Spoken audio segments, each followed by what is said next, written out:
Welcome to STV life. இன்னைக்கு வீடியோவில் நம்ம என்ன பார்க்க போகிறோன்னா, ஐபிஎல் வரலாற்றிலேயே அதிக ரசிகர்களை கொண்ட மஞ்சள் படைன்னு அன்போடு அழைக்கப்படுற சென்னை சூப்பர் கிங்ஸ் அணியோட பிரமிக்க வைக்கக்கூடிய வரலாறை பற்றி தான் பார்க்க போகிறோம்.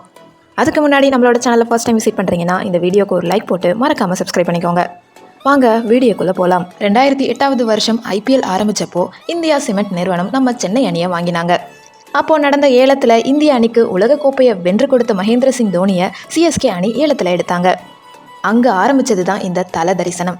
முதல் சீசன்லேயே ஃபைனல் வரைக்கும் போன சிஎஸ்கே 2010 மற்றும் 2011 அடுத்தடுத்து 2 முறை சாம்பியன் பட்டம் வென்று அசத்துனாங்க. அதுக்கு அப்புறமா 2018, 2021 மற்றும் 2023 மொத்தம் 5 முறை கோப்பையை வென்று ஐபிஎல்லின் தவிர்க்க முடியாத சக்தியாக மாறினாங்க. எல்லா வெற்றிகளுக்கும் நடுவில் ஒரு சின்ன சறுக்கல் இருக்கும். 2016 மற்றும் 2017 சிஎஸ்கே அணிக்கு தடை விதிக்கப்பட்டுச்சு. ரசிகர்கள் மனசுல பெரிய வருத்தம் இருந்தாலுமே 2018 கம்பேக் கொடுத்தாங்க பாருங்க, அதுதான் மாஸ். அந்த வருஷமே கோப்பையை வென்று நாங்க எப்பவும் ராஜான்னு நிரூபிச்சாங்க. தோனி மட்டும் இல்லாம சின்னத்தல சுரேஷ் ரெய்னா, ரவீந்திர ஜடேஜா, பிராவோன்னு பல வீரர்கள் இந்த அணியோட வெற்றிக்கு தூண்களா இருந்திருக்காங்க. இப்போ ருத்ராஜ் கேக்வாட் தலைமையில ஒரு புதிய சகாப்தம் ஆரம்பிச்சிருக்கு.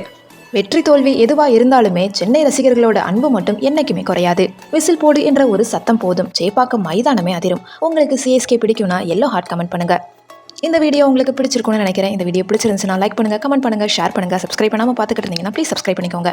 தேங்க்யூ ஸோ மச் ஃபார் வாட்சிங்.